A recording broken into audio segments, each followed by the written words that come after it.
Pensa. Boa noite, começando aqui na RDC TV, mais uma edição do Cruzando as Conversas, programa de debates diário da nossa emissora, que traz para você a análise dos fatos mais importantes do dia, sempre com pontos de vista em relação aos acontecimentos.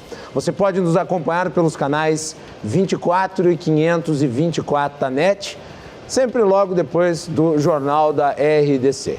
Eu sou o Guilherme Macalossi e vamos hoje falar sobre as manifestações pró-governo e pró-reformas que se deram neste último domingo. E você que está em casa é nosso convidado para acompanhar. Não deixe de mandar a sua mensagem através do Facebook, pelo chat, no nosso live stream e também pelo WhatsApp, que está aparecendo na sua tela agora. Se você mandar a sua mensagem pelo Facebook, a sua mensagem vai entrar na tela e vai aparecer aqui embaixo. Se você mandar pelo WhatsApp, nós vamos ler a mensagem dentro das possibilidades do programa. Claro, a sua participação nesta roda, nesta conversa, neste debate é muito importante, então não deixe de participar. Para falar sobre as manifestações deste domingo, nós temos aqui a presença do cientista político, jornalista, deputado federal mais votado do Rio Grande do Sul na eleição de 2018, Marcel Van Hatten, do Partido Novo, também é o líder da bancada no Congresso Nacional. O advogado tributarista e societário, membro do Instituto Brasileiro de Governança Corporativa, especialista em gestão de crises, doutor Ayrton Favarin. Também o cientista político, mestre em comunicação, José Henrique Westphalen. E o mestre em Direito pela URGS, advogado da área Direito Eleitoral, doutor Rafael Morgenthal Soares. Muito bem, senhores, sejam todos muito bem-vindos ao Cruzando as Conversas de hoje, nesta edição que eu considero bastante importante, porque nós vamos analisar um movimento que teve uma participação que julgo consistente e que se fez presente em inúmeras cidades brasileiras, e eu devo destacar que as três maiores manifestações, creio, foram as de São Paulo, Brasília, Rio de Janeiro, com uma participação efusiva aí, muita gente na rua. E a pauta principal, obviamente, as medidas que estão sendo defendidas pelo governo Bolsonaro, em especial a reforma da Previdência e o pacote de leis aí, anticrime do Sérgio Moro. E eu gostaria de saber qual que é a avaliação que vocês fazem. Aliás, eu convido o nosso público também a votar na nossa enquete que está no Instagram. As manifestações pró-Bolsonaro, pró-reformas, foram um sucesso ou foram um fracasso? Eu começo com essa pergunta também para os nossos convidados de hoje, e eu começo pelo Marcel Van Hatten. Marcel, prazer recebê-lo aqui no programa pela primeira vez. Boa noite, bem-vindo. Imagina, prazer é todo meu, pela primeira vez nesse programa, mas já de longa data também parceiro das iniciativas do grande jornalista Guilherme Macalossi, que é sempre de elogiar, porque a gente precisa de jornalistas com teu preparo e também com a tua opinião. Acho que é muito importante. Obrigado, isso. Marcel. Quero saudar também o doutor Ayrton, o José Henrique, amigo de longa data também, o doutor Rafael, e já passar direto à resposta. Eu considero que as manifestações foram realmente muito boas. É claro que muitos acabaram questionando as motivações iniciais e, de fato, havia uma minoria, depois ficou muito claro que era só uma minoria tratando de pautas antidemocráticas, contra as instituições, mas a maioria das pessoas que foram às ruas ontem era a mesma maioria que foi às ruas contra a Dilma Rousseff pelo impeachment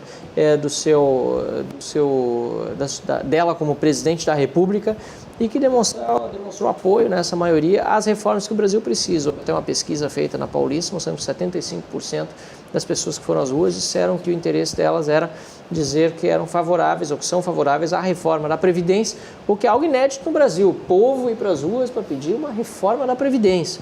E eu percebi ontem também na minha fala, eu também fui às ruas. Que é um tema complexo, né? É um tema complexo, um tema difícil. Antipopular. Dizem antipopular, mas na verdade acho que as pessoas estão entendendo que mais do que nunca é algo popular, até porque os impactos de uma reforma da Previdência vão ser sentidos já imediatamente no sentido de uma recuperação da credibilidade do Brasil. É claro que não vai ter crescimento imediato, até um dos erros talvez na discussão da reforma trabalhista foi que teria novos empregos imediatamente, não se calculou que muitas das decisões tomadas pelo parlamento seriam questionadas depois em tribunais, né? O próprio Tribunal Superior do Trabalho, em muitas ocasiões, acabou questionando algumas das medidas que foram democraticamente aprovadas na Câmara dos Deputados.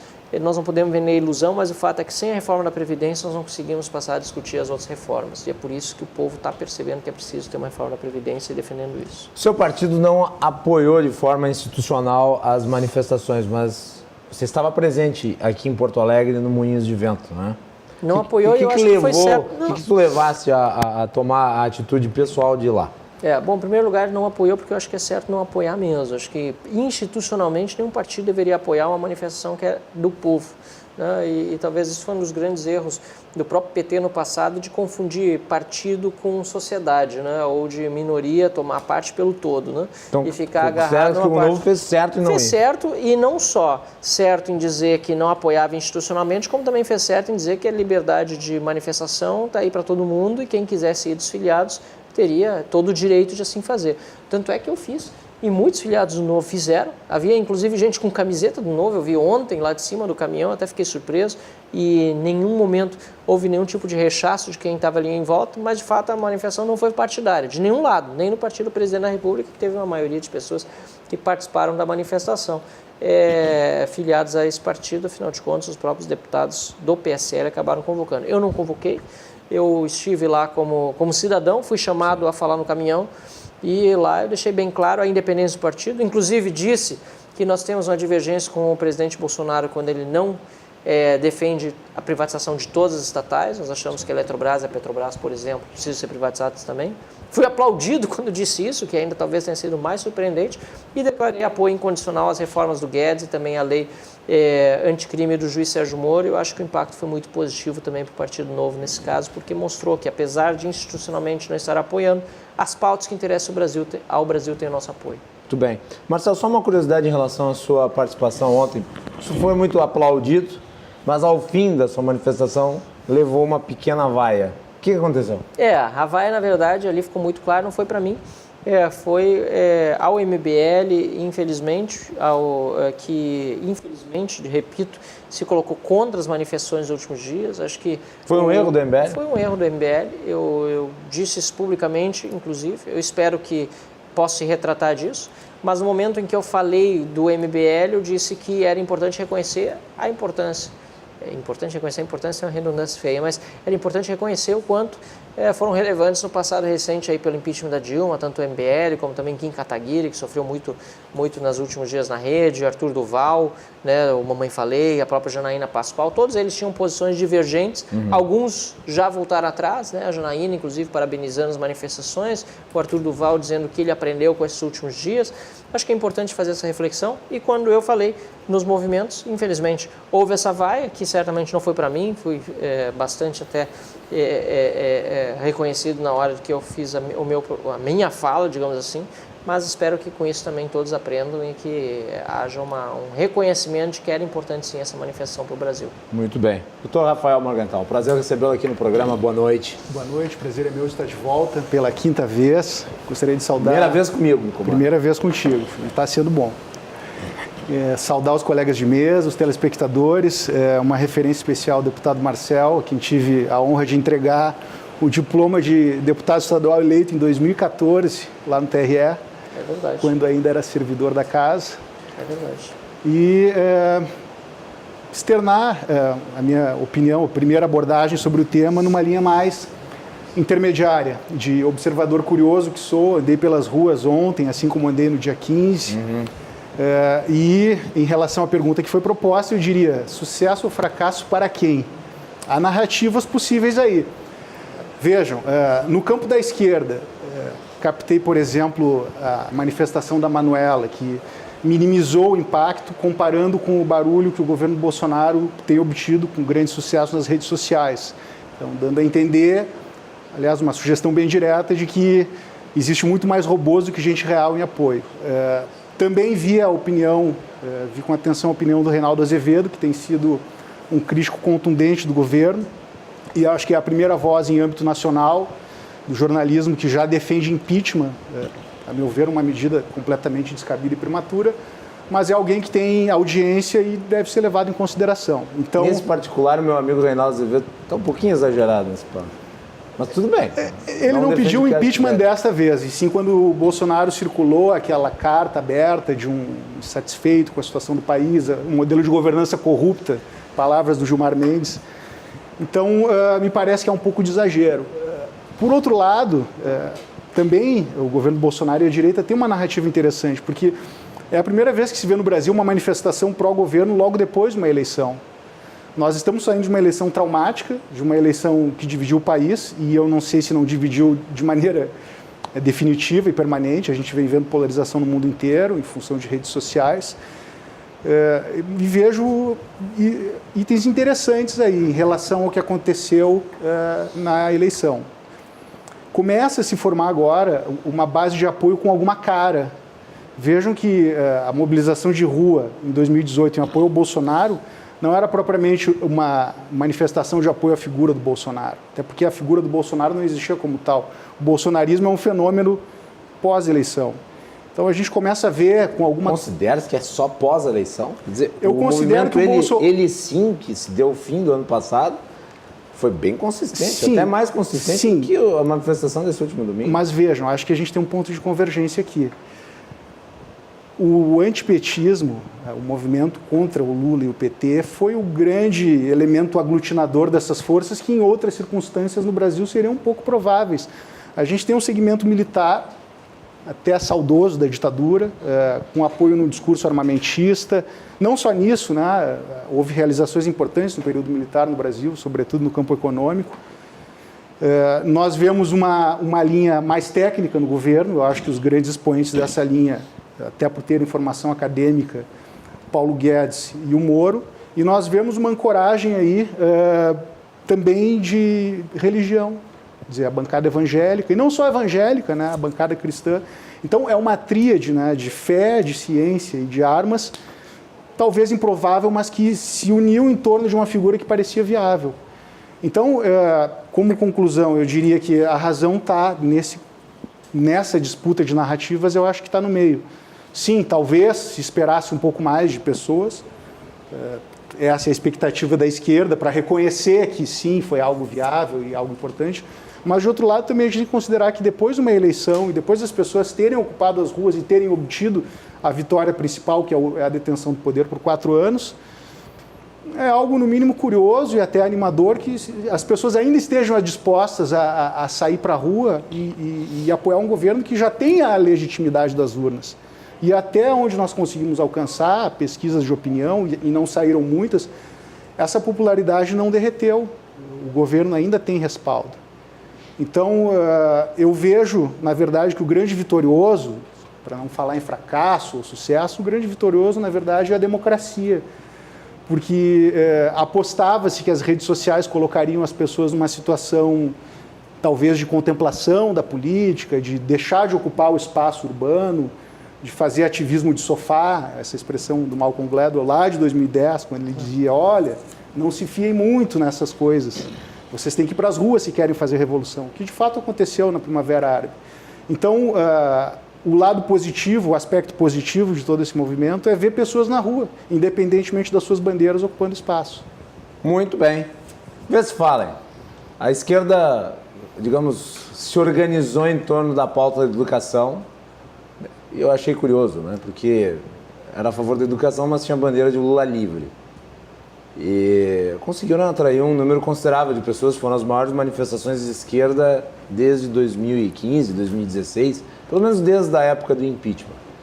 Eu não sei, eu não consigo fazer uma contabilidade mental em relação às imagens que vi, comparativas de um e de outro, mas por ser uma manifestação de dia de semana e a outra num final de semana, me pareceu que a esquerda reuniu mais pessoas nas ruas do que os que são próximos ao governo Bolsonaro, ou são simpatizantes, ou que têm alguma afinidade com o que o governo está propondo. Isso também lhe pareceu ou eu estou precisando usar óculos? Boa noite. Boa noite. Eu gosto de provocar o Westphalen. Marcel, meu grande amigo há alguns anos, colegas. Se nós prestarmos atenção, a esquerda ela tem uma tática absolutamente já consagrada de fazer as suas manifestações. Se pegarmos, por exemplo, em Porto Alegre, onde é que a esquerda gosta de fazer manifestação, na esquina Democrática, bem no centro de Porto Alegre. Que horas que eles gostam de ligar o som dos caminhões, fazer buzinaço, apito? 6 horas da tarde. 6 horas da tarde é o horário que eles começam a fazer as manifestações deles. Por quê? Além de reunir CUT, MST, UBS, UNE e todas as ONGs e aparatos que vivem e que orbitam e orbitavam financeiramente no entorno do PT, tu junta aquela massa de pessoas que estão saindo do trabalho, indo para casa, que sempre tem uma certa curiosidade, param ali para dar uma olhada. Então, normalmente, se tem um volume muito mais expressivo, porque além do volume mobilizado de pessoas da esquerda, dos grupos aparelhados, tem o volume natural de pessoas que circulam. Se nós formos ver nas manifestações essas sobre a educação, por exemplo... É que é uma pauta que chama a atenção de todos, independente do posicionamento ideológico. Talvez por isso elas tenham se potencializado. Mas, só que mais, tu acabou vendo universidades privadas saindo para reclamar sobre a verba, porque é um absurdo. E aí lá no meio tu viu o Lula livre, viu reforma da Previdência, viu o impeachment do Bolsonaro, viu o apoio ao Maduro. Então tinha tudo isso na manifestação da esquerda, né?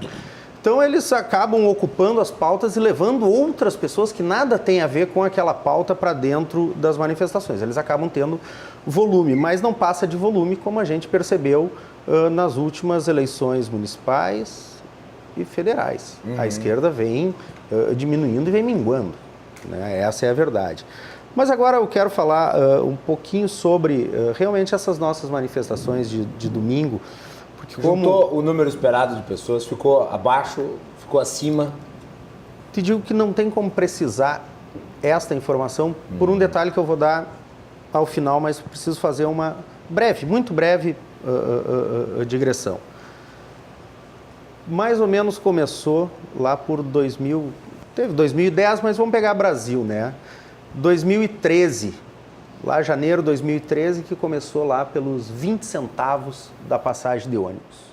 Uma manifestação de esquerda. Uma manifestação de esquerda, mas que tinha estudantes ali no meio, tinha algumas pessoas de bem ali no meio, juntou um tanto de black blocs.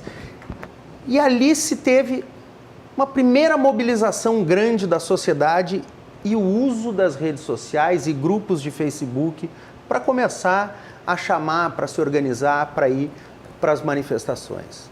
Essas manifestações evoluíram em 2013 para protestar contra o governo Dilma, pedindo saúde padrão FIFA. Nós estávamos na época de Copa do Mundo, com construção de estádios para Olimpíadas, para a Copa do Mundo, etc. e tal. Então, queríamos educação padrão FIFA, queríamos saúde padrão FIFA, queríamos infraestrutura padrão FIFA, e o povo se organizou. Isso em 2013. 2014, o povo disse, opa, mas peraí, é interessante esse negócio. Porque se nós pensarmos daquelas mobilizações de 2013, daquele movimento, Porto Alegre, emergiu em Porto Alegre o Partido Novo, elegeu o Camozzato, elegeu o Ricardo Gomes, ou seja, começou a se eleger pessoas com um pensamento diferente, um pensamento liberal, deu uma oxigenada na política. O pessoal olhou, pô, mas isso aqui é interessante. O MBL não existia em 2013. O MBL surgiu em 2014. Certo. Então, em 2014 veio manifestações e o povo foi aprendendo a gostar daquele negócio, né? Então, assim como diz a Constituição americana, né? We the people. Então, nós, o povo, aprendemos a ir para as ruas. Aprendemos que dava para protestar. Protestamos contra um governo corrupto, ineficiente, empichamos uma presidente. Tivemos uma eleição presidencial, um grande volume de pessoas interessadas na política, participando da política, indo às ruas, fazendo mobilizações políticas. Nós tivemos nesse meio tempo do interim das eleições, uma greve dos caminhoneiros, que não foi organizada pelo sindicato dos caminhoneiros, que não teve uma liderança. Sentavam as lideranças dos caminhoneiros negociar com o governo Temer, acordavam, saíam de lá e não tinha respaldo. Porque não eram as lideranças, era o povo.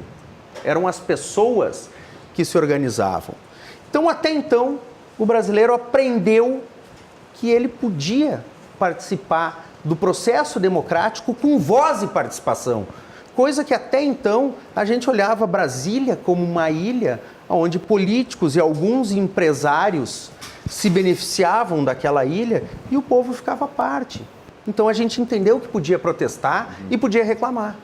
Este ano, esse 26 de maio, foi algo completamente inédito em toda a história de protestos do Brasil, que vem desde a revolta do Vintém, lá no Rio de Janeiro, que era o aumento de passagem de bonde, em 1800 e lá vai pedrinha. Que foi ir às ruas, não para tirar alguém, não para brigar com alguém, não para, eu quero que caça, eu quero empichar. Eu quero que se aprove uma reforma da Previdência. Eu quero que se aprove um pacote anticrime. Eu quero que o Congresso seja célere. Eu quero que o Congresso dialogue com o governo em cima de bases institucionais democráticas, se analise pontos do projeto e se veja. Foi isso que a gente viu domingo. Sempre tem, obviamente, tinha um cartaz errado aqui, outro ali, um discurso mais inflamado, mas a tônica geral de 99% da manifestação isso é verdade. Foi as pessoas fazendo algo completamente inédito. Marcelo, havia um temor inicial de que os atos tivessem um cunho, talvez, anti-institucional. Mas não foi assim que os atos se desdobraram. Os atos se desdobraram dentro da normalidade, inclusive com manifestações pacíficas e sem nenhum problema. Quer dizer, as pessoas foram para a rua defender as pautas e os próprios jargões radicais, digamos assim, que foram usados no início, já se usou no passado. O próprio MBL, o próprio Renan Santos diz, vamos invadir o STF. Ele já quis invadir o STF aqui em Porto Alegre. Você estava junto, Marcelo, no Parcão. Foram pendurados bonecos dos ministros do STF, foram pendurados, enforcados e tocaram fogo. Lá no Parcão. Isso foi ano passado, ano retrasado, não me lembro. Mas está lá, uma cena, foi bonita, inclusive, chocante, num protesto pela Lava Toga. Então, essas questões mais... bonito, foi um espetáculo bonito de democracia, tá pedindo lá. Na verdade, não chegaram a botar fogo, ameaçaram foi gelo seco, e fumaça. sinceramente, eu achei exagerado, mas de qualquer maneira... Mas foi o MBL que estava lá. No comando daquelas... Então o MBL já simulou tocar fogo no Supremo, aí depois diz, olha que absurdo. Mas tudo bem, isso aí acho que não é todo o MBL, acho que muito mais o Renan Santos e o Kim se exaltaram. Acho que o Arthur recuou, reconheceu alguns erros, inclusive numa entrevista que ele deu para o Dando Moura, ele reconheceu muitos erros de atuação do MBL. Então assim, mas o mais importante é a população aprendeu que não precisa ir nas ruas só para pedir para sair um governante. Ela pode ir para as ruas para brigar pelo que ela acredita. Isso foi o mais importante. Marcelo, antes de passar para o Favarin a palavra, eu quero só fazer uma pergunta em relação a essa questão envolvendo o MBL, porque a grande polêmica dentro da direita foi a não adesão do MBL. O MBL, na sua avaliação, fez falta para a manifestação? Porque eu parto do pressuposto seguinte, as três principais vertentes hoje do que poderia se imaginar ser uma organização de direita no Brasil, e daí vamos aqui aderir ao nome direita pensando em liberais, conservadores, libertários, mas aquilo que não é esquerda, seria o Novo, através do partido, o PSL com, por assim dizer, os bolsonaristas e o Movimento Brasil Livre, que é mais um movimento que entra em vários partidos e que tem representantes. Esse fracionamento não despotencializou uma manifestação que poderia ter até mais gente se estivessem os três unidos? Acho que é sempre bom ter união lá da direita e foi esse o foco da minha fala desde o início ontem. Aliás, não só do lado da direita, do lado das pessoas que querem um Brasil melhor. A gente sabe que tem gente que não é de direita e que quer um Brasil melhor e defende muitas das pautas que estão sendo propostas no Congresso, né? Reforma da Previdência, combate à corrupção, lei anticrime. Acho que tudo soma. E por isso que lamentei mesmo que não houve essa adesão do MBL lá atrás, ou que pelo menos não houvesse a mesma postura que o Partido Novo tomou. Olha, da livre manifestação, nós não estamos chamando essa manifestação, mas de qualquer maneira todos são livres para ir. Houve inclusive uma um ataque contra as manifestações. E aí eu lamento porque foi um pouco indo na pilha do que, inclusive, parte da imprensa estava dizendo para insuflar aquela minoria de mais radicais, e o MBL, que sempre tem uma postura crítica contra aqueles, as digamos, fake news da imprensa que desmerecem muitos movimentos. A gente sabe, pelo que nós fizemos historicamente, a gente ia para a rua lá, como bem lembrou o Zé Henrique, em 2014, e era difícil, tinha 300 pessoas, 400 pessoas numa manifestação, e saía no jornal, e todas as pessoas querendo coisas corretas, democráticas, saía no jornal a foto de um ou dois que levantavam um cartaz pedindo intervenção militar, que era uma evidente minoria. O que é normal na imprensa, infelizmente, porque realmente os loucos que se destacam, né? Mas que acabava nos prejudicando como movimento aos olhos da população que lê muitas vezes só jornal. Será né? que os movimentos assim, que organizaram essas manifestações talvez não tivessem que ter feito uma interlocução mais próxima com aqueles que estavam meio reticentes para atrair? Então não venham, cara, só como é que eles vão fazer e tal. Não, também tem o seguinte, até que a Iria Cabreira, que ajuda a organizar algumas das manifestações, está dizendo, lembrando que não foi tocado fogo não nos bonecos, foi algo cenográfico, foi feito, mas nada com fogo, nem nada para... Fogo cenográfico. Mas nem cenográfico, acho que foi uma coisa assim que era para dar um susto, e foi logo antes também da decisão sobre a prisão do Lula lá no STF, né? E as manifestações, de certa forma, acho que contribuíram para evitar que uma tragédia ocorresse. Mas eu sou contra qualquer excesso e acredito que ali estava no limiar até onde se pode ir, eu não teria arriscado tanto. Mas a tua pergunta ainda, desculpa... Sobre a interlocução dos outros movimentos com o MBL, que é o mais bom, o maior, isso que eu ia dizer, que na verdade é o organizado. seguinte, essa manifestação, em grande parte, acabou saindo de pessoas muito próximas ou que até estão dentro do governo. Isso é verdade, lá no início, na gênese dela. Até porque muitas dessas pessoas que estão próximas ou estão dentro do governo eram pessoas que aí, poucos dias atrás, também estavam nas ruas. Mas é diferente do que acontecia na época do PT, que chamava manifestações, e isso é histórico. A CUT é um braço do PT, o MST é um braço do PT, a UNE é um braço do PCdoB do PT. Todos eles chamam manifestações. Vão me dizer que o Lula e a Dilma não sabiam? Pelo contrário, claro que sabiam, claro que patrocinavam nos bastidores, estavam felizes que havia essa movimentação a favor do governo muitas vezes. Às vezes era contra, mas era meio que de mentirinho. E agora tem uma nova realidade em que a direita está no poder e pessoas estão tentando fazer movimentos parecidos com aqueles, mas de uma forma não profissional, digamos assim, como o PT sabia fazer muito bem e continua sabendo fazer muito bem. Então, sim, é preciso ter mais diálogo, é preciso que essas instituições, que no fundo são instituições também, esses movimentos surgidos na direita, se conversem mais, entendam mais e tenham mais estratégia, até para não ficar essa impressão de que está no colo do governo, do presidente da República, convocar uma manifestação. Isso não está certo. Não é o presidente que convoca uma manifestação fez bem a favor. Não ir, né? Porque fez bem não ir. Fez bem não ir os ministros, e de dizer que os ministros não deveriam ir, inclusive de se afastar de qualquer tentativa de combate institucional. E o que aconteceu no fim? Acho que o MBL não fez essa leitura. Eu mesmo fiquei aguardando muito tempo e não me manifestei anteriormente. Aí a manifestação, muita gente ficou surpreso quando eu estava no caminhão, porque não tinha certeza se eu ia ou não. Eu sou hoje deputado federal, até eu posso convocar uma manifestação, e quando eu era deputado estadual, convocava pelo impeachment de Dilma. Mas para apoiar as reformas da forma como foi feito o apoio do povo, a melhor coisa mesmo é que o próprio povo conseguisse articular um pouco essas ideias de que, é isso que nós queríamos, e quando eu cheguei lá e quando outros chegaram lá no caminhão, ficou muito mais fácil para poder dizer, essa é realmente a pauta que importa para o Brasil. E por isso eu acho que as manifestações foram muito positivas nesses últimos dias. Muito bem. Ayrton Favarini, prazer recebê-lo aqui no Muito programa. Muito obrigado pelo convite. Bem-vindo, boa noite. Parabenizo suas impressões. Os participantes do debate.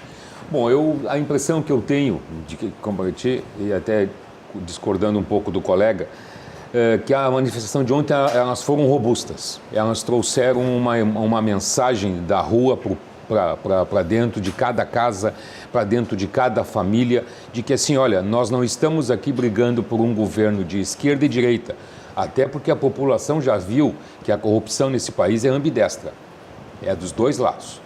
Então, o que o povo quer? O povo não quer mais tirar o dinheiro do bolso para pagar benefício de políticas mal feitas, de políticas desviadas e tudo.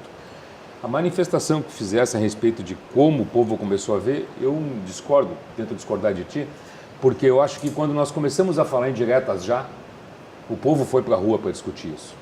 Quando nós fomos convocados para botar roupa preta, em homenagem ao luto que o Collor ia sentir, nós já sabíamos como é que nós fazemos isso. Entendeu? Eu acho que o povo já sabe há muito tempo como tem que buscar suas manifestações. O que se viu ontem, e vai se ver daqui para frente, é como o nosso deputado falou, é uma população que está preocupada em garantir aquilo que ela lutou no passado, há 2, 3, 4, 5, 6 meses atrás. Ninguém quer perder esse rumo, ninguém quer perder essa encilhada que se deu nessa liberdade que se tem de buscar um governante. E ontem a manifestação, no meu ponto de vista, ficou muito claro quando o presidente da República até mostrou um lado mais ameno dele. Ele saiu muito bem quando ele disse, se alguém aqui vem para tentar manifestar, para fechar o Congresso, para fazer aquilo, não é essa a manifestação.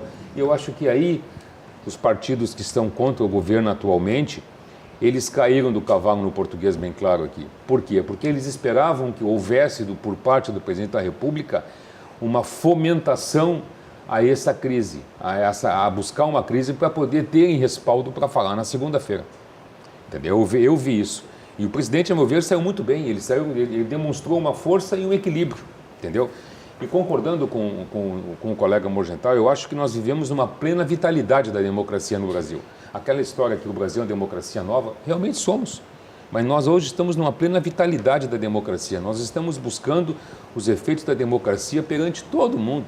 Porque ontem não foi só para a rua quem era estudante, não foi só para a rua quem estava desempregado. Ontem foi para a rua pessoas de idade, pessoas que nem votam mais, se viu nas manifestações do Parcão ontem, se viram. Pessoas que nem mais votam foram ou que lá, não precisariam votar e talvez votaram na última. mas botaram uma camiseta amarela escrito Brasil e foram para lá. Exato. Pessoas que poderiam fazer a prática do sofá, mas foram para a rua para mostrar o seguinte, olha, como vocês estão querendo conduzir? Eu não quero. Eu quero aquele cara que eu elegi, que ele continue fazendo isso. E nem se fala nos pacotes do nosso ministro Sérgio Moro, porque aquilo ali é o que o país quer. Aquilo ali é o que o país quer. Não adianta nós termos botar dinheiro em toda que é situação que e não conseguimos ter segurança. Mas tu consideras que todo o país quer? Que todo o país quer isso. Mesmo aqueles que foram para a rua contra o governo 2 semanas atrás, tu acha que eles também querem? Eles foram para a rua contra o governo porque, infelizmente, o governo cometeu um erro de comunicação mais uma vez. Ele não explicou bem o que é esse contingenciamento. E esse contingenciamento deveria ter sido bem explicado, no meu modesto entender. O ministro da Educação resolveu copiar o Marcel Van Hatten ao explicar o contingenciamento. O Marcel fez uma explicação com papéis. Mas a explicação dele foi muito boa. Mas foi tarde demais. A explicação dele foi muito boa. Ele foi fazer, desculpa a parte, mas o anúncio do contingenciamento foi um desastre. Foi. Ele saiu... Aliás, não devia nem ter sido feito pelo ministro da Educação. Nem devia anunciar nada para começar. O PT fez isso o tempo todo, nunca anunciou nada, entendeu? Porque é uma coisa corriqueira da administração pública, você contingencia um valor, você tem uma receita menor e vai esperar lá adiante para ver se realiza a receita para soltar. E aproveitando a sua fala, se nós formos ver as mensagens que foram feitas anteriormente no governo do PT, foi feita a mesma coisa ou pior até. Exato. Não, mas o que eu estou falando aqui é o seguinte, pior. Mas ele foi lá falar o de balbúrdia, e muita gente nas universidades, estudantes de direita que apoiaram o Bolsonaro, tiveram que se esconder, porque foi o seguinte, eles falaram que não iam cortar nada e tal, a gente está sofrendo o tempo todo na campanha, agora a primeira coisa que o ministro faz é que vai cortar. Não, mas eu estou falando o seguinte, se tu vai fazer um contingenciamento de recursos, é óbvio que quem tem que anunciar o contingenciamento, se vai ser anunciado, é a parte técnica do governo, que lida, obviamente, com as questões financeiras. Ou, portanto, o Ministério da Economia, liderado pelo Paulo Guedes. O Ministério da Educação trata de uma área social, ainda que ele tenha um orçamento gigantesco, ele é, essencialmente, um ministério da área social, educação.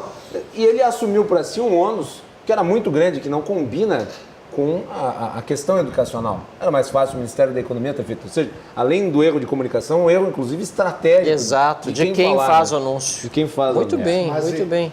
E ele entrou numa espiral negativa. O assunto virou polêmica. Mesmo no erro, quem tem a agenda hoje é o governo. Vejam que todas essas manifestações... Tens razão, a agenda é do governo. Nós estamos hoje discutindo uma manifestação e aparentemente dando um saldo levemente positivo, ou até bem positivo para ela, em termos de fortalecimento do governo, a partir de um erro do próprio governo. O evento de ontem não aconteceria se não fosse o evento em relação à educação. dizer, foi uma resposta, a resposta possível, e mesmo com a ausência do MBL, vem para a rua e movimentos de direita que têm uma capacidade de articulação, as pessoas comum do povo foram.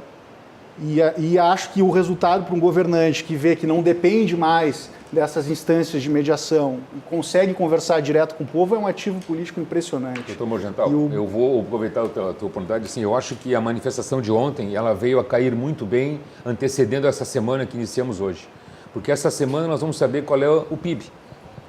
O que o PIB cresceu? O PIB tem uma previsão de redução para o PIB. E se nós continuarmos nessa linha do PIB reduzindo, a economia não conseguir dar sinais de que ela está crescendo, nós vamos chegar no quarto trimestre com o PIB reduzido em 0,1%, 0,1,5%, e nós vamos entrar quase em recessão. Então, essa preocupação, as manifestações de ontem, foi o seguinte, olha, é para avisar, olha, eu quero uma reforma da Previdência, porque eu não preciso que ela seja desidratada, eu quero ela conforme ela tem que ser, porque se não surtir efeito, nós vamos sofrer de novo um baque. E a mesma coisa com o pacote anticorrupção. Agora, vocês acham que as manifestações... Ok, as manifestações elas tiveram um número consistente, para mim até surpreenderam em adesão. Eu achei que não ia ser tanto e conseguiu um número enorme de pessoas. Agora, Marcel, especificamente você que está lá no Congresso, essas manifestações elas têm poder de alterar a agenda do Congresso em relação a esses temas? Não tenha dúvida. Mesmo quem disse que não, que elas foram pequenas, está querendo tapar o sol com a peneira, porque, no fundo, povo na rua sempre significa pressão no Congresso de alguma forma. Mas aí eu vou voltar, não estou fazendo aqui defesa de manifestação. O Moro semana passada foi votado porque ia ter Exatamente. Aliás, era uma forma, isso ficou muito claro, votar a MP da reforma administrativa antes da manifestação do dia 26 era uma forma de tentar esvaziar a manifestação, ou pelo menos não, o Congresso já está trabalhando. E por isso que eu falei no Congresso ontem também, talvez algumas pessoas precisem entender como funciona o processo legislativo. Longe de mim defender quem está querendo obstruir a pauta do Congresso, e aliás, quem mais tem feito isso é justamente o PT, o PSOL, o PCdoB dentro das comissões.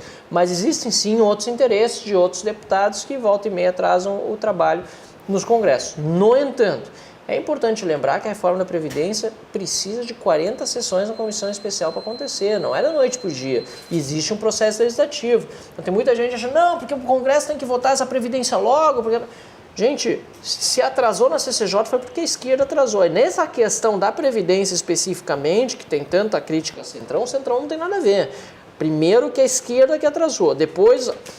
As 40 sessões não se concluíram ainda, vai ficar para provavelmente a votação na comissão especial ali na semana do Corpus Christi. E por fim, aí sim tem a ver todos os partidos políticos, inclusive os de centro, esquerda e direita e tal, quem tem que dizer o momento de aprovar na comissão especial é o governo. Porque o governo, na comissão especial, estão contados os votos ali, já tem voto, tem maioria, depende do tamanho da Tu consegue estimar essa maioria? No mínimo 30 votos vai ter dos 49. Realmente é uma maioria. Depende também do tamanho da reforma, né? Vai ter um pouquinho mais, um pouquinho menos, dependendo se vai ter o tamanho de 1 trilhão. E aí vai depender também um pouco do humor dos partidos e do próprio Poder Executivo para saber o tamanho da reforma. Agora, quem vai dizer o momento de aprovar ali... Carlos Bolsonaro não tweete nada até lá, então. Quem vai aprovar, quem vai decidir até ali se vai ou não plenário é o governo. Tem que dizer se tem 308 votos ou não. Essa desidratação se não tiver da 308 reforma... votos, não dá para botar no plenário, porque aí vai perder, vai jogar fora uma reforma inteira por causa disso. Então o governo tem que se organizar para ver se tem 308 votos. Hoje eu não vejo o governo com esse mapa na mão, mas também não é momento aí. Mas aí, então, aí é que vem a pergunta. E é capaz desse mapa modificar-se por causa da manifestação? Não, ele vai se modificar. Não, e positivamente não, e não é só isso. Porque teve uma manifestação contrária. A manifestação ajuda, mas mais do que isso, o que vai ajudar bastante vão ser as redes sociais. E também para não desidratar, aproveitando a pergunta. Esse que eu queria te fazer. E também para não desidratar também essa boa pergunta. Tem agora eu vou ficar devendo o link, acho que é mapadaprevidência.com.br, se eu não me engano. Com os votos dos... Que tem a pressão sobre os deputados individualmente para votar a favor ou contra, aliás, a favor da reforma. Aí todo dia tem a bola da vez, que nem na época do impeachment, que os movimentos estão fazendo, né? O Tomé lá nas ruas apresentou para nós. Muito bom. Então vai depender muito da pressão individual sobre os deputados. Macalá, só para completar o que o Marcel colocou... Antes do fim do bloco, pode falar. Vamos lá, Marcel. Três matériazinhas, tá? Às vésperas de protesto, Maia fecha acordo com o Centrão para votar MP, Centrão recua, MP 870 deve ser votada hoje. Lendo as matérias, o próprio Centrão se impressionou com o número de votos para a aprovação da MP 870. Porque o quê? Muitos parlamentares do Centrão votaram a favor para que não caísse em cima deles domingo, nas manifestações. Você votou a favor de aumentar o ministério. Você votou a favor de voltar os 21 mil CCs que foram cortados. Ou seja, o simples fato da população ter se mobilizado já mexeu. O Senado, por exemplo, está aqui, ó, matéria de hoje, da PAN. No Senado, sobretudo após as manifestações populares deste domingo, a avaliação de um grupo de senadores é que o COAF sobre responsabilidade do Moro é um anseio dos brasileiros. Ou seja, Mas aí, as ruas têm... Mas Não, tudo bem, não vamos entrar no mérito... votarem, Tudo bem, não vamos entrar no mérito técnico. Caducar. Não, esquece o mérito técnico. Perfeito. O que importa aqui é que os senadores estão dizendo é o anseio do brasileiro. Os brasileiros querem o COAF com o Moro. Seria Então, a maior as ruas vitória têm se o Senado força. voltasse atrás e trouxesse novamente o Eu COAF. acho que isso vai acontecer. Eu Mas acho tem que eu acho tempo que para vai. isso acontecer? Porque Pois é, o tem, limite da tem, MP é dia tem. 13 de junho. Não, mas Tem. então, por isso mesmo, se votar amanhã, pode voltar para a Câmara na mesma semana e votar na Câmara logo. O problema é um pouco de humor também político lá dentro. Tem tempo, eu acho que o Senado vai fazer isso, pelo que eu estou sentindo, das últimas falas feitas ali. E faz alguma diferença objetiva o COAF? que o COAF ficando nas Mas mãos do Ministério da Economia e do totalmente. Ministério da Justiça? Totalmente. Porque nos últimos 20 anos o COAF produziu 39 mil relatórios e ele foi importante, inclusive, para o fortalecimento de investigações como a Lava Jato. Por exemplo, foi o COAF que descobriu as movimentações financeiras do Lula, do Palocci, do Gedel Vieira Lima e do próprio Flávio Bolsonaro e do assessor dele. Quer dizer, Agora ele tu não está cita- funcionando. Agora tá? tu citasse uma coisa muito importante. Não, estou fazendo questionamento, eu Não. sou o advogado do diabo. aqui. Não, e do Lula? Não, eu não.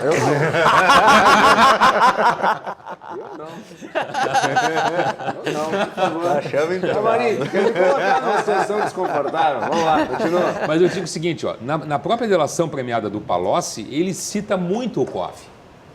Aonde está o dinheiro todo que desapareceu? Está ali na delação premiada do Palocci. Para não entrar no mérito aqui de onde é que foi, onde é que está, mas quantas pessoas ligadas à Estrela Vermelha levaram dinheiro? Se ficar embaixo de um ex-juiz, linha dura, com espinha de aço, isso vai resolver, não é pela estrutura. Aliás, deixa eu falar sobre isso também, se puder. O Brasil não é para amadores, vamos começar por aí, Marcelo, bem temos um rapidamente. minuto. O Brasil não é para amadores e a gente sabe que a gente tem que separar as pessoas das instituições, isso é claro. Agora, aquele argumento de que o COAF em todos os países do mundo está sob o Ministério da Economia também não é válido, tem alguns países que não está. Por exemplo, a Suíça está sob o Ministério da Justiça. Você, vai ser que nem na Suíça. Eu disse, que bom que o Brasil vai ter o seu dia de Suíça, porque a Suíça foi um dos países que mais conseguiu revelar, aliás, lavagem de dinheiro nos últimos anos, inclusive lavagem de dinheiro brasileiro. Agora, é verdade, com o Moro, nesse momento é muito importante. Agora, lá no passado, o Ministério da Justiça estava com o Tarso Genro, com o Márcio Tomás Basso, então... A gente tem que separar as pessoas das instituições? Sim. Mas nesse momento, como o Brasil também não é para amadores, tendo Sérgio Moro como ministro da Justiça, eu prefiro que esteja lá, até porque vai ganhar em eficiência. O Ministério da Economia é um super ministério, com muitas secretarias. Felizmente, Paulo Guedes disse que se ficar com ele vai dar total autonomia para o Moro, mas mesmo assim é melhor que fique no Ministério da Justiça. Muito bem, vamos fazer um intervalo? Fui chamado de defensor do Lula aqui pelo Favarinho. Não, advogado Advogado é diferente. Advogado defende. Não o do Lula. Essa foi pra Não o do Lula. Essa foi pra Foi liquidar. advogado do diabo para começar, Diabo. não foi do Lula. É verdade. O melhor a fazer é ir para o intervalo. E nós agradecemos o público pela enorme audiência. Já voltamos.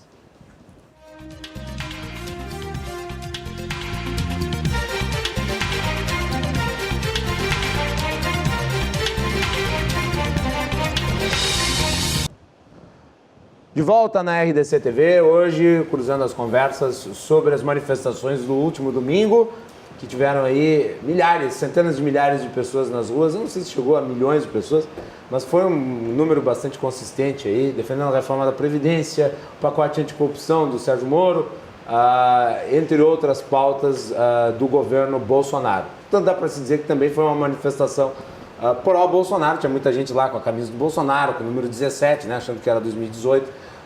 Enfim, muita gente nas ruas e nós estamos repercutindo aqui, trazendo análise para vocês. Nós temos a participação do deputado federal Marcelo Van Hatten, do Novo, do doutor Ayrton Favarin, do cientista político José Henrique Westphalen e do doutor Rafael Morgenthau Soares. Vocês que estão participando são convidados a mandarem as suas análises, as suas opiniões aqui para o nosso programa. Hoje o nosso programa está com uma audiência bastante grande, então dificulta aí a leitura dos comentários que não param de chegar tanto no Facebook quanto no WhatsApp. Mas para o fim do bloco eu dou uma lidinha aqui nos que vieram aqui pelo WhatsApp, mas desde já eu agradeço a expressiva participação do nosso público. E vamos voltar aqui para continuar fazendo uma análise aí em relação ao governo Bolsonaro e as manifestações de ontem.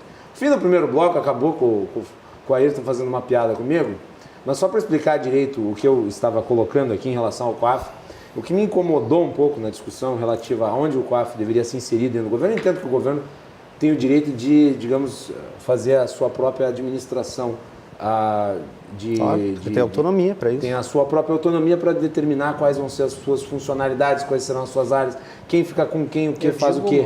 Eu acho que o Legislativo só deveria interferir se fosse algo muito grave. Senão é como se o presidente da República definisse se a presidência da casa tem que ter 3 ou 4 vice-presidências. Eu acho que não está certo. Perfeito. Ou se o órgão lá que cuida do orçamento da Câmara tem que estar colocado sob outra administração. Não é essa a função a independência dos poderes. O que me preocupou no debate sobre o COAF, e que é muito popular e tem sido muito discutido, é que deu-se a impressão por alguns que o COAF não estava funcionando. E sinto dizer, é uma falsa afirmativa.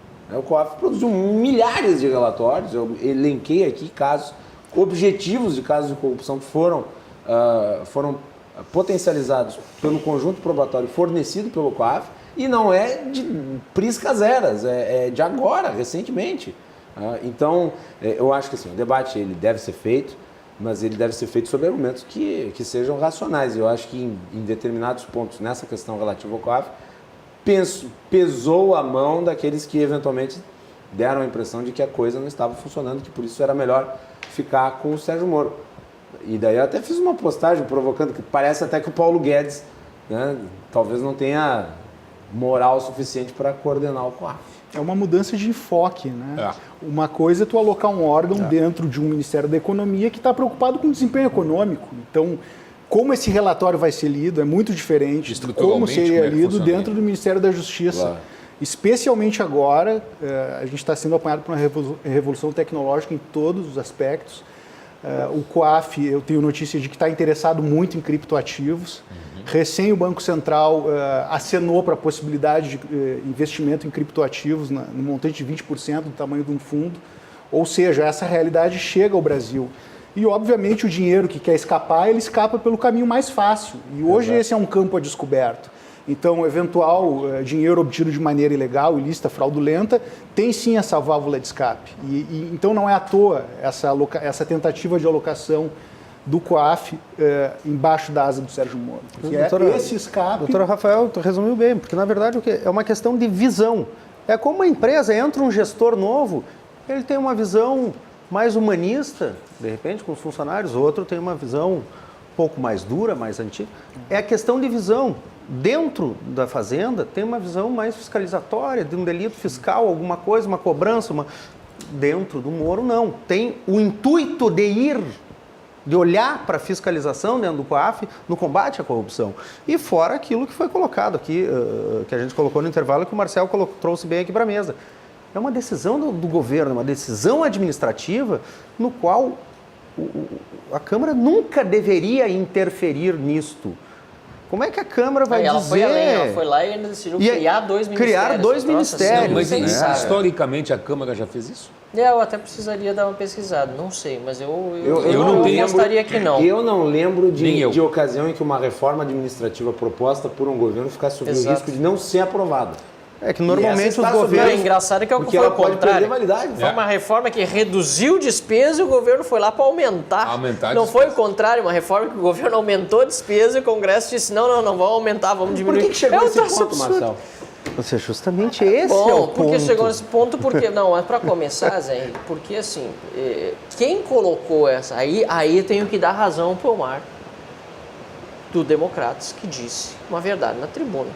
quem Presidente colocou o o líder do Democratas. Democratas, que é um dos que é considerado o centrão. Eles não gostam de ser chamado de centrão, por isso também não uso muito o termo. Né? Eles dizem, não, somos centrão, centro democrata. Aliás, Democratas também, se justiça seja feita, era o único partido que lá atrás fazia oposição ao PT de forma mais forte. Né?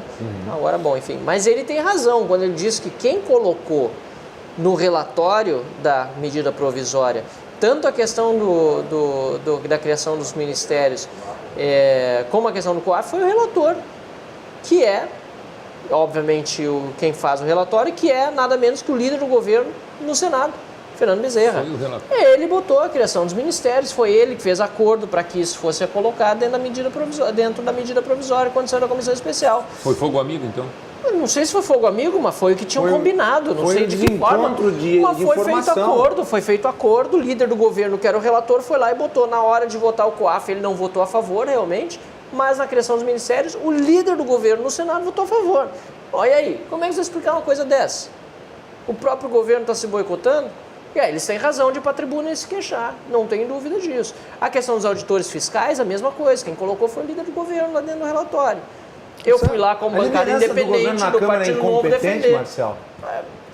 Eu, como líder do Partido Novo, fui lá defender e o líder do governo na Câmara encampou a nossa defesa, assim como o líder do PSB. Agora, o fato é que o líder do governo no Senado tinha incluído algo que ele pôs, o líder do governo na Câmara disse que não era para ter colocado porque ele foi lá defender. Então, Westphalen, na minha avaliação, o maior inimigo do governo não são nem o pessoal do Centrão, nem as esquerdas. É a sua incapacidade de articulação e de diálogo interno. Eu considero que está totalmente errado nisso. Toca a bola, então. Vamos lá. E o Marcel está aqui, ele é prova porque está todos os dias na Câmara. Tá? O governo tem alguns problemas. Não o governo, os líderes do PSL pela inexperiência. Pela inexperiência, são deputados de primeiro mandato, estão chegando, não eram que nem o Marcel, que já tinha tido uma experiência dentro da Assembleia, combativa, diga-se de passagem, de muito enfrentamento. Então os caras estão aprendendo. Então não é um problema de governo, são problemas pontuais. Mas vamos lá, o governo. Quantas vezes o Paulo Guedes foi para a Câmara? 3 vezes o Paulo Guedes já teve na Câmara para dialogar com os deputados. Na primeira apanhou feito condenado porque o governo não se articulou para defendê-lo. O governo foi lá, ele foi 3 vezes. O Weintraub já foi. O Onix já recebeu praticamente... Foi por uma falha do governo. O Onix já recebeu praticamente todos os parlamentares. Já foi feito jantar na casa do Maia com o presidente do Supremo junto, com o presidente do Senado, com líderes do governo. O presidente Bolsonaro já recebeu todos os líderes, inclusive da oposição, daqueles que estão ali, PSDB foi lá, sentou com ele, etc e tal. Recebe parlamentares. Então, peraí, não tem falta de empenho do governo em dialogar. Não existe falta de empenho do governo em conversar. À medida em que o governo já conversou com todos os líderes já tiveram dentro da Casa Civil, conversaram com o ministro, conversaram com o presidente, o governo vai, dialoga, a Joyce está todo dia fazendo a ponte, Planalto-Câmara, Planalto-Câmara, Planalto-Câmara. Peraí. Então a gente tem que desmistificar esta fábula de que não existe articulação, de que não existe conversa. Pode existir problemas. Mas o governo tem que se ajeitar. Pode ali. existir A líder do problemas. governo no Congresso, que é a Joyce, e o líder do governo na Câmara, o Vitor Hugo, isso é público, não estou eu dizendo aqui. Volta e meia tem desentendimentos ali que não fazem parte do governo. Mas eu não estou dizendo que não tem. Eu estou falando, nós somos uma bancada independente ali para ajudar. E muitas vezes o que a gente vê é que tem um desconforto interno com Mas um o com que outro. que eu acabei Então, de falar? Mas eu disse, existem problemas pontuais com algumas pessoas, com algumas lideranças, mas não existe um problema de comunicação total do governo, como se passa na mídia, que o governo está paralisado, que o governo não faz nada. Carla Zambelli brigando com Joyce Hasselmann. Frota brigando com o Eduardo Bolsonaro. Só para ficar em 2 exemplos, que já constituem uma grande quantidade de líderes do partido do presidente da República. Tu pode trazer mais exemplos, eu posso te jogar mais 10 exemplos, aonde tu tem uma formatação de um partido que não é um partido, por exemplo, como o Novo, que tem uma linha programática que surgiu. Bolsonaro teve em 3 partidos antes de ir para o PSL. O PSL foi uma sigla. Então, tem uma heterogeneia dentro do PSL muito grande. Tem pensamentos completamente diferentes ali dentro. Então, é um partido que ele tem uma certa delicadeza. Só que o governo, o Bolsonaro, não pode chegar lá e interferir dentro do PSL. Quem faz isso é o Bivar. Bivar é o presidente do PSL. Então, peraí. Não pode também, a gente tem que respeitar as instâncias. O partido é uma coisa, o governo é outra. Mas a gente tem que desmistificar esse papo de que não existe articulação do governo, que o governo está paralisado, que o governo não está conversando, não recebe, não conversa. Praticamente todos assim, os deputados já foram na Casa Civil, já sentaram com o presidente Bolsonaro, os ministros já foram na Câmara apresentar os principais projetos, o ministro Moro já teve na Câmara e no Senado. Então, peraí. O que dá para notar, já que nós estamos discutindo a questão do governo e não a questão das manifestações... Mas é que nós estamos, uma coisa tem a ver com a outra. Sim, tem a ver com a outra, mas assim, o que dá para ver, assim, eu acho que se dá a impressão de que o governo não esperava tanto inimigo da maneira como está aparecendo. Os veículos de comunicação, a grande maioria está dizendo isso, está fazendo isso. Então, comparando as manifestações de ontem, por exemplo, a manifestação que houve pelo contingenciamento, nós acabamos de falar. Se tiver um maior número, até podem ter, mas são dias diferentes, são pessoas diferentes. Tem que se levar em conta isso. O governo tem problema de comunicação? Tem, não é de hoje, mas isso é normal dentro do governo. Isso é normal. Isso é demais. Mas tá demais. Eu vou dizer o seguinte, é a primeira vez que eu talvez esteja falando sobre isso aqui num programa, mas tá demais. E nós não estamos falando sobre isso até agora também, porque nós estamos aí no mês chegando junho, nós estamos no mês de maio, e o Partido Novo, nós 8, estamos preservando o máximo possível para defender a reforma da Previdência, que tem o Paulo Guedes tocando, e a questão do pacote anticrime do Moro, que precisa ser completamente blindados, e eu sou líder de um partido, não tenho feito praticamente nenhuma crítica, me mantido, e a imprensa procura para falar sobre as articulações do governo está aqui, mas está chegando um momento, está demais, nós estamos chegando em junho e está com dificuldade ali ainda. Esse negócio da medida provisória, da comissão, sinceramente, extrapolou todos os limites, o governo dizendo, o líder do governo uma coisa, e depois, sinceramente, eu sou muito otimista e principalmente muito parceiro das causas boas que precisam ser debatidas, e por isso mesmo que eu mantenho a minha descrição para deixar o governo que se articule internamente. Mas está chegando junho já, gente, falta poucos meses aí pela frente para que a reforma da Previdência seja pautada dentro do plenário da Câmara, e nesse momento a coisa tem que estar redondinha, não pode ter... Ela tem que chegar lá já aprovada, não está fácil, né? Não está fácil. É evidente que a Previdência, a nova Previdência, ele é o projeto mais importante que está dentro do governo, que exige um número de votos muito alto e que esses problemas eles vão ter que ser corrigidos. É evidente que são problemas pontuais, mas tem que ser corrigidos. De um governo onde dos 20 ministros, apenas 6 são políticos. Destes 6, 4 tinham sido secretários de Estado. Um só ministro, que foi o ministro Osmar Terra. Os outros todos nunca tinham passado por um executivo, principalmente o Executivo Federal. Então, além de ser um governo novo, é um governo com um pensamento novo. É a primeira vez que o Brasil tem um governo de direita, liberal, conservador. Então, tu tem uma série de aprendizados dentro de um processo onde tu tem um partido que foi eleito de maneira completamente diferente de um processo normal. Tem pessoas dos mais difusos pensamentos lá dentro, tu sabe bem disso. Então, é um governo que ele está se ajustando. Mas eu quero, assim, só para não... Porque o nosso telespectador ele fica pensando, pô, mas o governo só está falando em previdência anticrime e não fez mais nada. Não fez mais nada, o governo está parado. Eu tenho certeza que o Partido Novo aplaudiu, e eu não sei se o Marcelo discursou, mas deve ter discursado, uma das maiores inovações dos últimos 30 anos desse país, que foi a MP da Liberdade. A gente estava lá. O programa aqui foi a MP da Liberdade. O programa aqui repercutiu a MP da Liberdade, só que daí eu vou te fazer um outro apontamento. O culpado principal desses temas positivos não estarem sendo devidamente debatidos é o próprio governo que cria polêmicas desnecessárias. Sim, mas por quê? Mas olha só. Porque é uma pergunta importante. Mas olha só, o próprio Macalossi está aqui, ó. Tu larga uma pauta positiva. Não, já vem uma crítica em cima, já vem uma crítica em cima, já vem uma crítica em cima. Aí eu tenho 13º do Bolsa Família, o endurecimento da Lei Maria da Penha, horário estendido nas unidades de saúde familiar, decreto da Política Nacional de Alfabetização, decreto do homeschooling. plano de segurança hídrica, que nunca teve nesse país, um plano de segurança hídrica, um dos maiores problemas do país. O ministro Salles, excelente ministro do Partido Novo, excelente quadro, um dos ministros que eu mais gosto, inclusive, né? O decreto de desburocratização, o revogaço, decreto sobre créditos bancários, transparência nos créditos, BNDES, antes era uma caixa preta, não tem mais agora caixa preta. Então, os decretos da posse e porte de armas, então, peraí, o governo está tocando. Só o Rafael falar um pouquinho, Favarin, porque ele não falou ainda no bloco. Eu quero fazer uma defesa do ponto de vista do Westphalen, talvez com outras razões, mas me parece um pouco prematuro cobrar resultados do governo em 5 meses. Concordo Talvez contigo. nós tenhamos ficado viciados na instantaneidade das redes sociais, mas o fato é que, pegando exemplos históricos, o governo está na média de realizações. Dentro do que foi citado aqui, estamos de acordo, a reforma da Previdência é o principal projeto. Aliás, é um projeto que vai testar a sobrevivência desse governo no longo prazo. Se for a voto e não passar, bom, aí talvez o Reinaldo Azevedo tenha razão.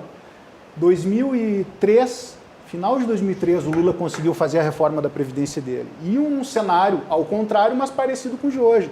Extrema popularidade, pessoas do povo acreditando que seria um novo Brasil. Fernando Henrique foi mais difícil. Ele, no primeiro mandato, não conseguiu fazer a reforma da Previdência. Fez no final, em 98. Então, agora nós estamos recém em maio, querendo que o sujeito resolva tudo, tendo sido resultado de uma eleição totalmente atípica no Brasil. Voltando à minha primeira manifestação, nós unimos o improvável aqui. Com certeza. Então, eu não vou querer que o Olavo de Carvalho saia abraçado com Frota ou Janaína Pascoal. É uma coisa meio... É difícil de manejar. Dentro das cartas que o presidente tem para jogar, com pessoas que são celebridades, vêm às vezes do entretenimento, gente que não tem experimentação na gestão pública, eu acho que podemos esperar um pouco mais. Cobrança, sem dúvida.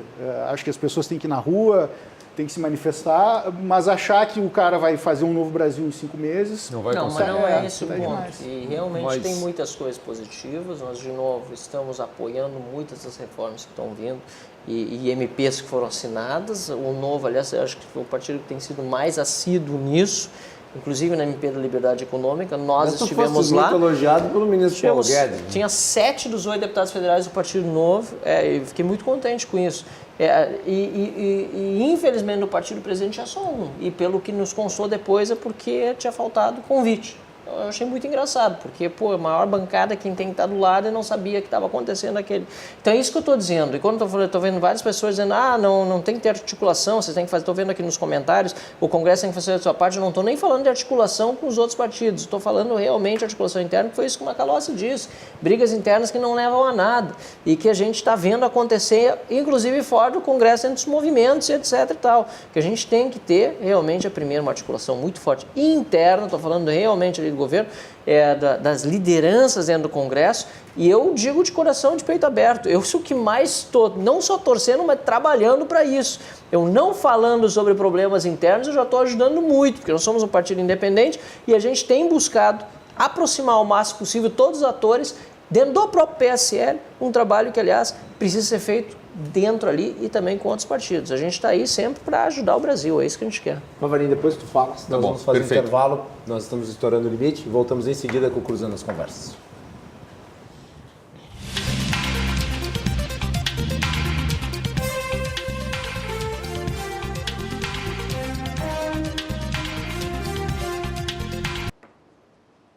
De volta aqui na RDC TV com o Cruzando as Conversas para este bloco final do nosso programa de hoje, debatendo aí as manifestações que foram realizadas nesse último domingo e também, obviamente, né, já que as manifestações trataram das pautas do governo em si.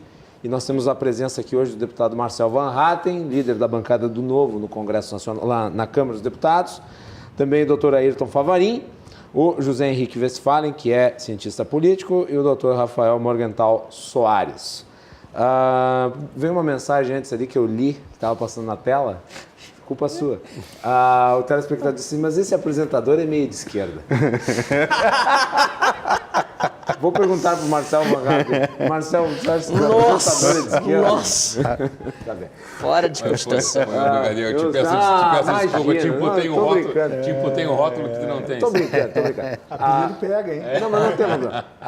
Mas é que a função do apresentador também é tentar contraditar os convidados e buscar o contraditório dentro do programa e estimular o debate. Então, obviamente que eu faço perguntas aqui que são provocativas. Com relação à questão da... E é por aí que nós vamos começar esse terceiro bloco. A questão da articulação, me parece que essa palavra foi um pouco demonizada aí por alguns Estou vendo integrantes. pelos comentários, as pessoas aqui estão articulação, o que é articulação? Parece que... Por exemplo, vou dar um A exemplo. gente está falando em... Bom, vamos lá. Vou dar um exemplo. Hoje, por exemplo, o governador Eduardo Leite se reuniu com praticamente todos os parlamentares da base. E junto a ele estava o secretário da Casa Civil. E eles estavam lá, eles estavam debatendo internamente, basicamente, o plano de privatizações aqui no estado do Rio Grande do Sul. Foi realizado, a RDC fez uma matéria a respeito, saiu no jornal agora, antes com a apresentação da Carla, e foi distribuído para os parlamentares da base uma espécie de guia informativo das privatizações, do que vai ser proposto, do que vai ser estimulado aí a ser feito no governo estadual. Isso é articulação, isso é você se juntar com os seus e traçar uma estratégia, um plano de ação. Articulação é também organização, é como o câmera aqui passar a Beto. filmar outro, o Beto, né?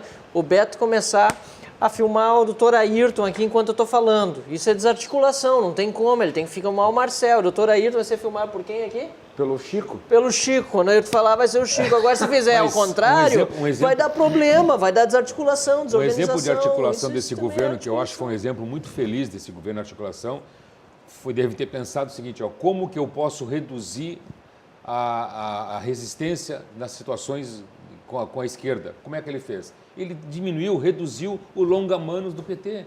Ele foi lá no sindicato e acabou com os movimentos sindicalistas, tirando o quê? O benefício que eles tinham financeiro.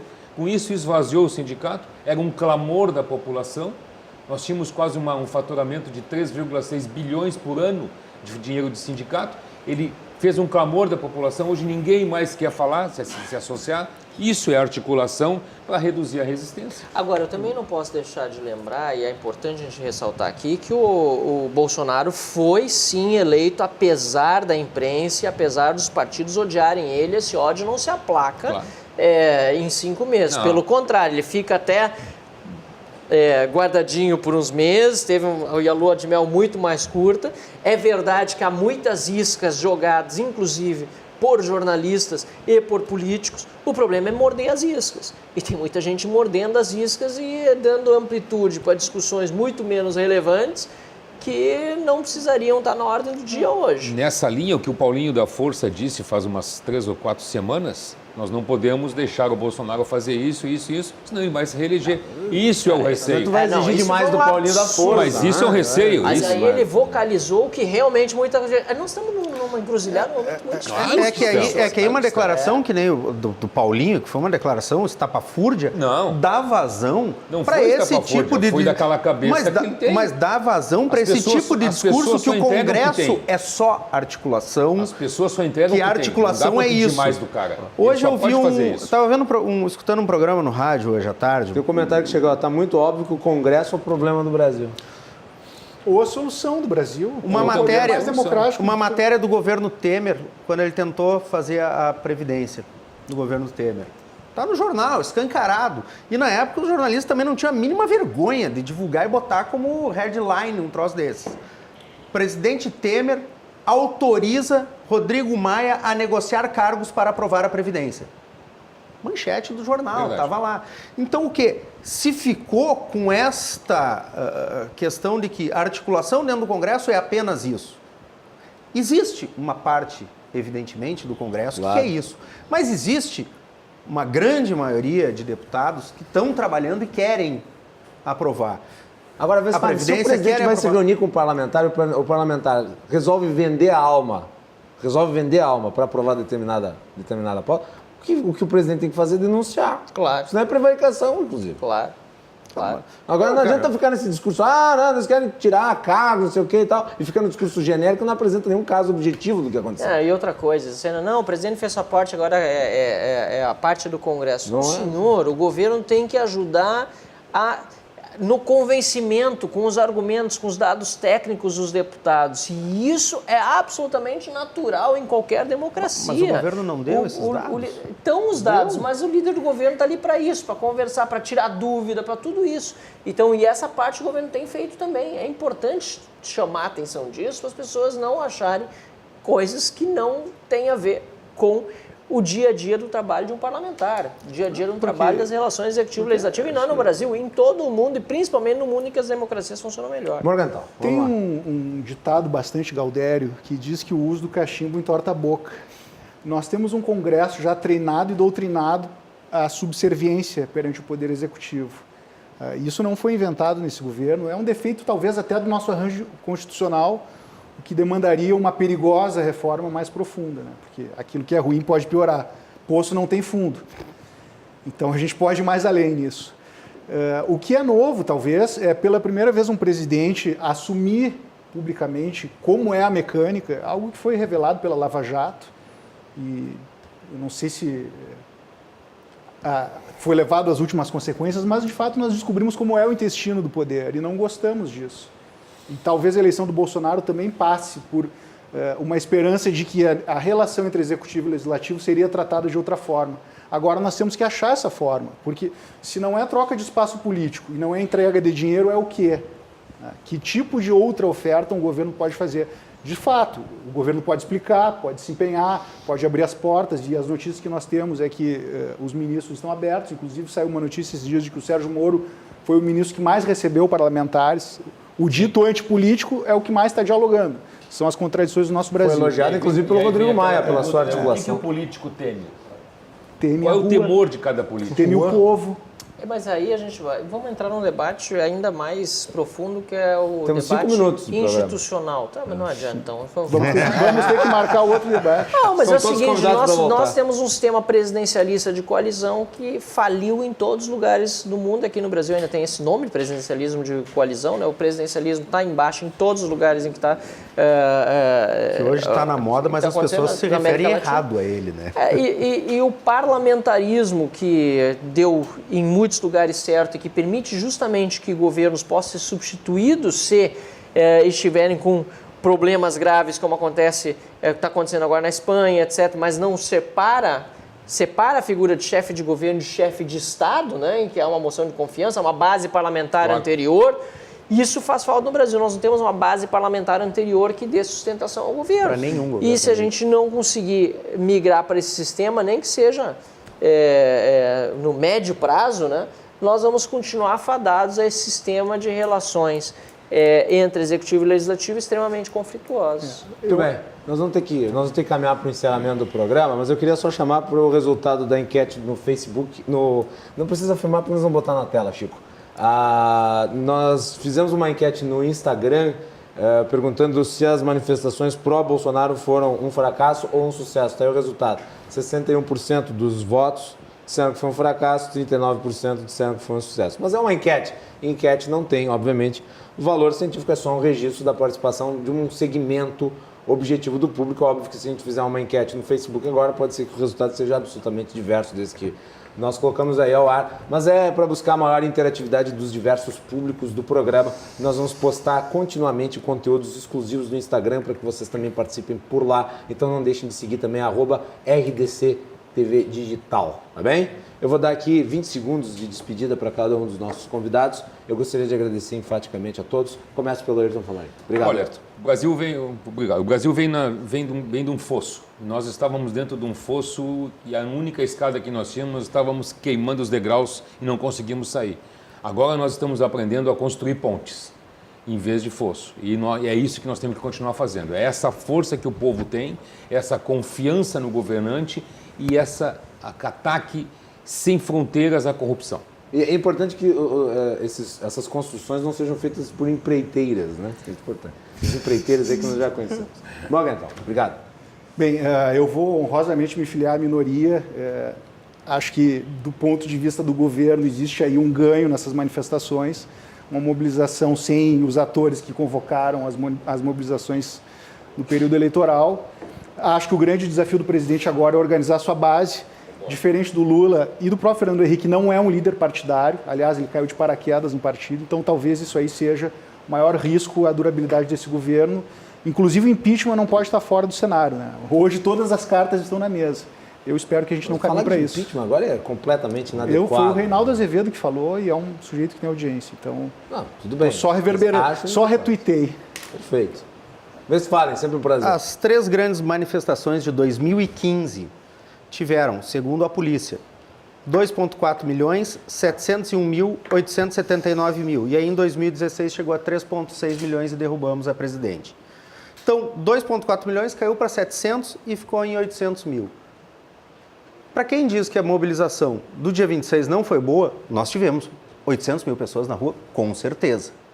Em todo o Brasil ou só na Paulista? Não, em todo o Brasil. Todo o Brasil. De 800 para cima. Ou seja, quem diz que não foi um sucesso está contrariando os números históricos que a polícia, não foi o organizador, deu sobre as manifestações. Então as manifestações foram um sucesso sim, iniciaram um novo ciclo democrático no Brasil, que é das pessoas irem para a rua reivindicar aquilo que elas querem para melhor do seu país, não só protestar contra governantes. Muito bem.